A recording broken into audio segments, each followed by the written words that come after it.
of the fundamental data types in Python, and likely one of the first you encountered when you started to code. In Python, strings are straightforward to work with and provide intuitive results. We can, for example, easily compare strings using the equal operator. So, naive equals naive is true, while naive equals naive is false. And A equals A is false. Strings are iterable in Python, so we can easily iterate over them using a simple for loop. And we can even slice them. And some strings we can easily convert into other data types, such as integers. Okay, so these examples were clearly picked to be a little unexpected. I'm Maria, this is Yngve, and today we're going to talk about strings, specifically Unicode strings. Here is a link to the slides if you want to follow it on your own device. We're going to talk about encoding strings, about comparing strings, and about slicing strings. And at the end of the presentation, hopefully the examples I just showed will make a little bit more sense. But first, we need to take a few steps back and talk about encoding strings. A computer only knows numbers. Two numbers to be precise, 1 and 0, or on and off. So how then can we take arbitrary text and represent it inside the computer using only these on and off signals or bits? Well, we already have a way to store integers. We can group the bits and interpret them as base 2 encoded numbers. But what about letters? We could enumerate them. A is 1, B is 2, and so on. This number here is called a code point, and this works great until I want to share a joke with a friend. Their computer is using a different lookup table and they can only read gibberish. So we standardize. We create the ASCII character encoding, and by using 7 bits per code point, we can store 128 different characters. Almost 5 times the size of the alphabet should be plenty, right? Not so fast. Do you know what's in this photo? Well, of course you do. It's Norway's greatest pride, the Norwegian cheese slicer, or ostehøvel. The ostehøvel was invented by cabinet maker Thor Bjørklund in 1925, so 100 years ago this year, and it's the far superior way to slice hard cheese. But neither Bjørklund nor his invention can be accurately described using just these 128 characters. It turns out that there are many languages that use letters other than those the American National Standards Institute decided to include in ASCII in 1963. So the solution, of course, is that each country creates their own standard. Whenever you want to talk to someone, you know where they live and make sure not to mix symbols from different standards. No, there has to be a better way. That way is the Unicode standard. By using 2 bytes per code point, we can store a staggering 65,536 different code points. But it turns out that not even that is enough, so use 4 bytes per code point for more than 1 million possible code points. Now the downside, of course, with using 4 bytes per code point is that the same string takes a lot more space to store in the computer compared to just using ASCII. Luckily, the Unicode consortium is pretty clever, so they devised a variable length encoding where the first bit of the first byte is used to signify whether or not this code point requires more than 1 byte. And using this trick, it's called the UTF-8 encoding, we can store ASCII-compatible strings very compactly. Now the downside, of course, with the variable length encoding is that the same string will take 4 times as much space in the computer to store. No, sorry. It's a lot more difficult to parse. So difficult, in fact, that as late as last year, there was a bug in the Postgres UTF-8 parsing that led someone to breach the US Treasury. But there are other ways of encoding strings as well. Python has 3 ways to encode Unicode. An 8-bit, a 16-bit, and a 32-bit encoding. Now, if the full string can be encoded using just 1 byte per code point, Python will do that. But the moment a single character requires more than 1 byte, it will use 2 bytes per code point, or 4 bytes if a single character requires more than 2 bytes. And with more than 1 million possible code points, we need some way to organize them. So the Unicode consortium has categories, and we can check these with Python. We see this is a decimal number. It's pretty much anything Python can convert into an integer data type. And if you're ever confused by the behavior of code points, you can always check their name. And we see that this is the Bengali digit 4. And the Unicode standard also have other things like formatting stored in code points. So if we have a look at the first character in this hello here, it's the left to right embedding. It tells the computer that, hey, we're writing from left to right here. But then we have a right to left override, which says, no, wait a moment, let's write the other way instead. And printing this string, skipping the first 2 code points, gives us hello spelled backwards. So we looked at encoding strings, but what about comparing them? So let's say that we're coding up a text-based RPG, and we want to compare something the user wrote with our options. So one way we can do this is we can take in some input from the user and we can compare it with an option, y, typing answer is y. Or let me just simplify this to y is y. Now, is this a good idea?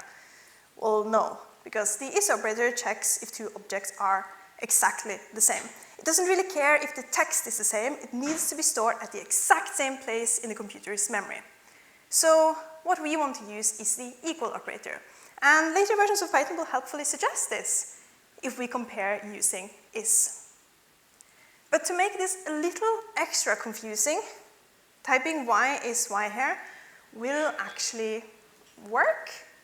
And this is because of an optimization trick Python does called string interning, where essentially it stores short strings only once and then have all variables point to the same string in memory. This makes some things faster. For example, dictionary lookups, because you can just do an is check first, and then if that fails, do the whole hash comparison thing. So comparing with is will sometimes sort of by accident kind of work, but only for short strings with specific characters, so we should really stick to the equal operator. But wait, the user didn't type y, but y. And this isn't technically the same character, but we would still like our game to behave the same. And one way we can compare 2 strings without worrying about whether they're uppercase or lowercase is to just turn everything to lowercase using string.lower. And that will work fine for this y equals y example, but it's actually not the recommended way to caselessly compare strings in Unicode. Consider the example of the Austrian town of Weißensee, which, by the way, hosted the very first World Championship of underwater ice hockey. There's 2 ways to write this name, either with 2 S's or with the asset letter, which represents 2 S's in German. And an interesting thing about the asset letter is that if you capitalize it, it turns into 2 capital S's. So, if we compare these using string.upper, they're the same, but if we use string.lower, they're different. So, the moment we're dealing with a little bit more complicated user input, we can't always rely on string.lower. And what we want to use is something called case folding, which actually is the recommended way to caselessly match strings in Unicode.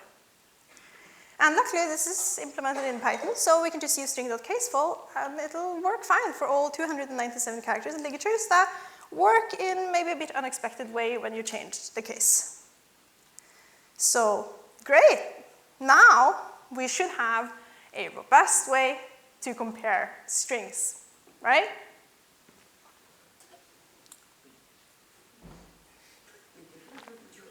No. There's actually more than just an ostehøvel in this photo.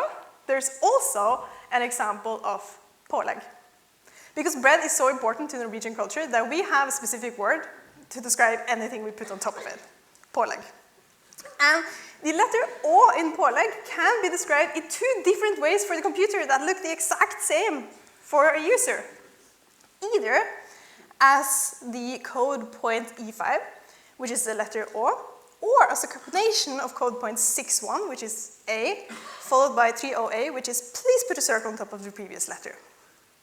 So when we're dealing with input, we have to be a little bit careful, because we could easily end up with two different values for essentially the same thing. And this problem is not specific to PYCON, by the way. It can appear for many characters in many languages, and we even find it in English through loan words and names. So what can we do about this? We can use Unicode normalization, because the Unicode consortium has defined a normalized form for every single character, or rather 4 normalized forms, but let's just deal with the simplest 2 first. The canonical composed and the canonical decomposed form, or NFC and NFD. The goal of the canonical composed form is to represent the text with as few code points as possible. So we can apply the normalization like this, and we see that the length of PYCON becomes 6. While the goal of the decomposed form is to expand the text as much as possible. So O is expanded into A and circle on top, and the length of PYCON becomes 7.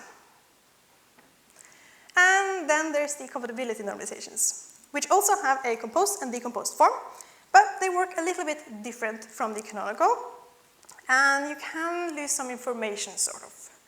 Because there's some characters that are essentially stylistic subsets of other characters, and you may have seen some of these. There are, for example, symbols, there's superscript and subscript, and there's these fancy letters, and many more. Sometimes we want to normalize these into their unrestricted counterparts. So essentially turning the 1/2 symbol into 1/2. This can be really useful, for example, for search. And in Python, we can do this normalization similar to the NFC and NFD normalization. It's called NFKC and NFKD. And an interesting side note is that Python actually uses compatibility normalization for its identifiers. And you can see this for yourself. If you try typing your commands using fun and fancy letters, the fanciness will be normalized away during tokенization, and you'll end up with the exact same result as if you just use the normal, boring letters instead. So feel free to use this trick to decorate your next PR.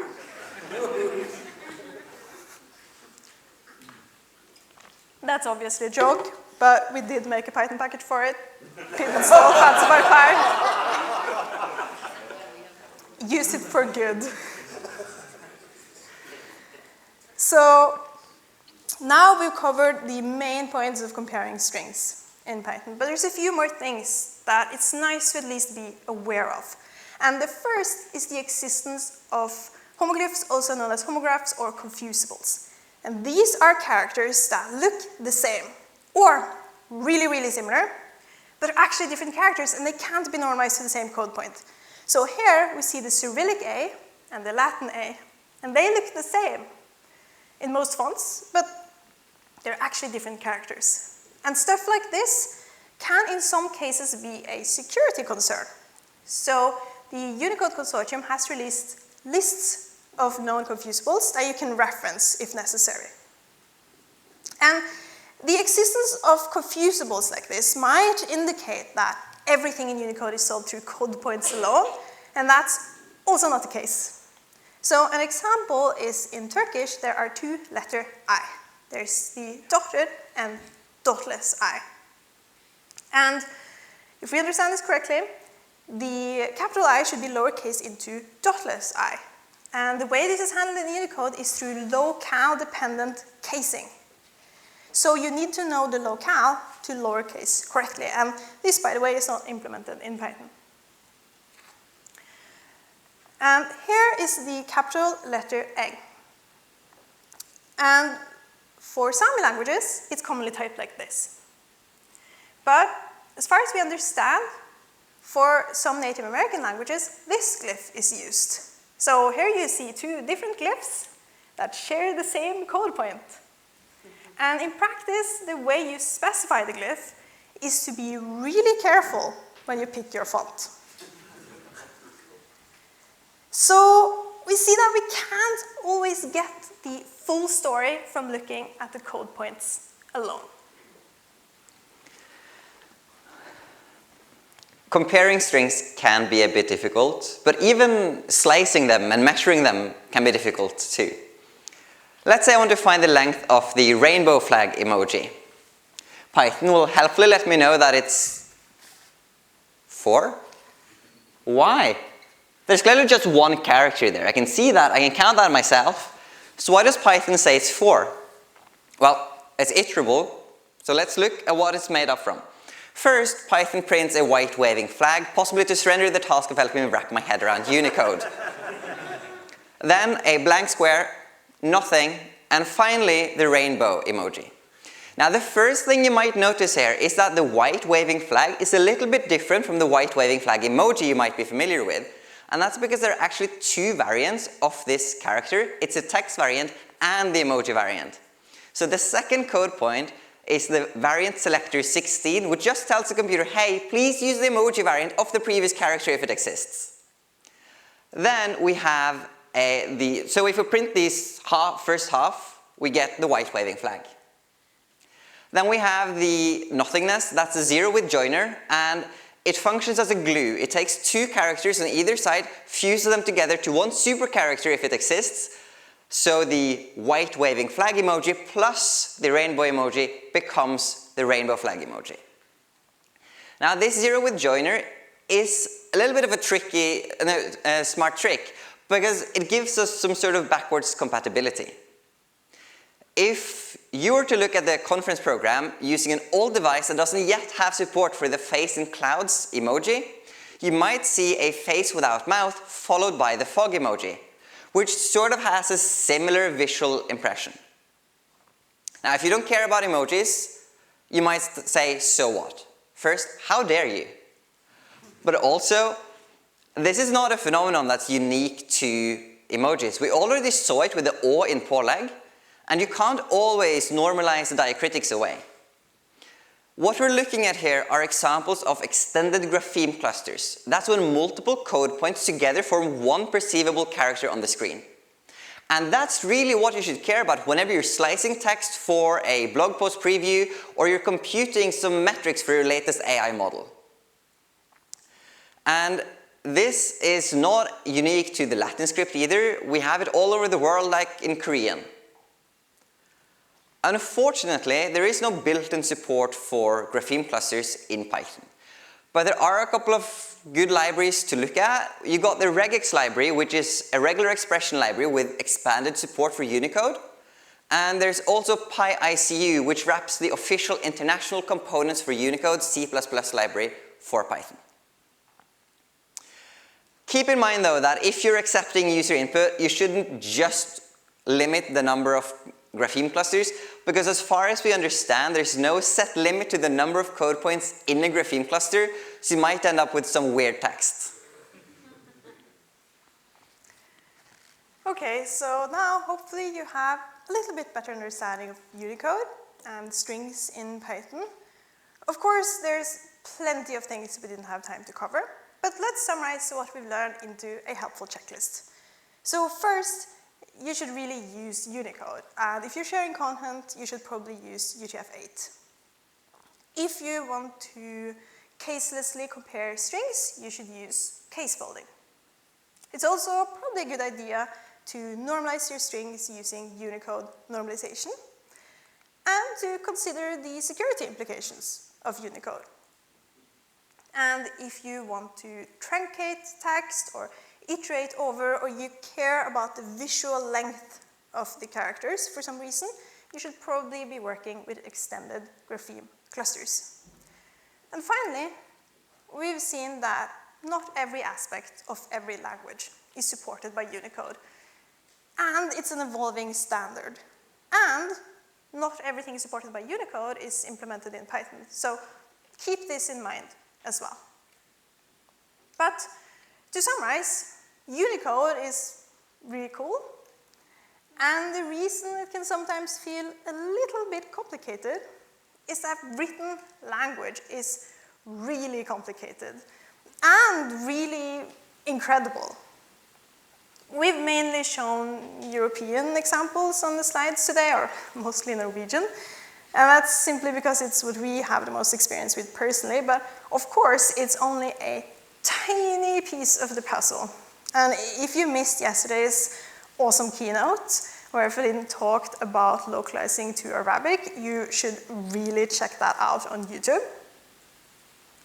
There are so many different and beautiful ways of expressing human thought and experience into written form. And if you've seen any interesting edge cases or weird or cool string behavior, then please come and tell us about it later. We would love to learn more. Thank you.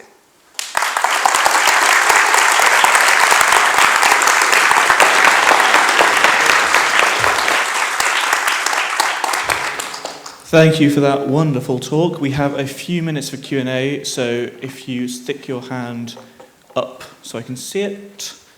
Daniele is my first victim. Thank you, that was really fascinating.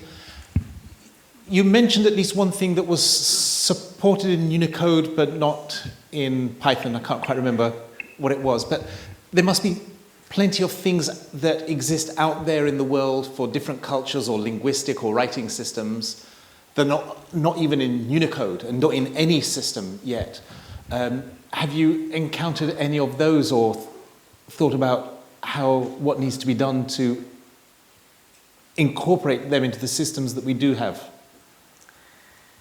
Yeah, that's a very good question. The example I showed with the letter eng is something that I a little bit inspired part of this presentation, because I work a lot on OCR, because I work at the library, and we were doing a project on Sami OCR, and then I realized that the glyph wasn't even specified by the code point. I needed to I needed to know the font and whether or not the font had the glyph that's used in Sami languages. So it's made me realize how difficult these can be, and as to how to get it into the system. For that example, I think that someone in the Unicode consortium is looking at it, and I'm sure, like I said, it's an evolving standard, but I'm not familiar with that process. So, yeah, a very good question. I guess bringing awareness and talking about it is a good step. I hope that. So, building on that a little bit, are you aware of any tools for testing whether or not a given typeface supports a given glyph, so that application authors can try to at least warn users if they're about to enter text that is unlikely to be rendered by their clients? Yeah, I guess that was sort of the problem with that letter eng, is that I was looking for fonts at one point so that I could create some synthetic test data, and I was able to check whether or not a glyph was in the font, but if the glyph was rendered wrong visually, that wasn't easy to automate. And to follow up on that, this is an example of why it's extremely important to include locale information in HTML. With the eng, that won't fix it because that's not a part of the standard yet, but I think it's Cyrillic letters that can be rendered differently, whether it's Hungarian or Russian and Ukrainian. So it's, if you have the same code point, and if the font supports it, the HTML tag, if you include the language, it will switch which glyph it uses dynamically based on that. Yeah. We are out of time and the microphone kicks in. Once again, thank you, Maria and Ingvar, for the amazing talk. Coming up, we have Russell and creating a cross-platform app in 5 minutes.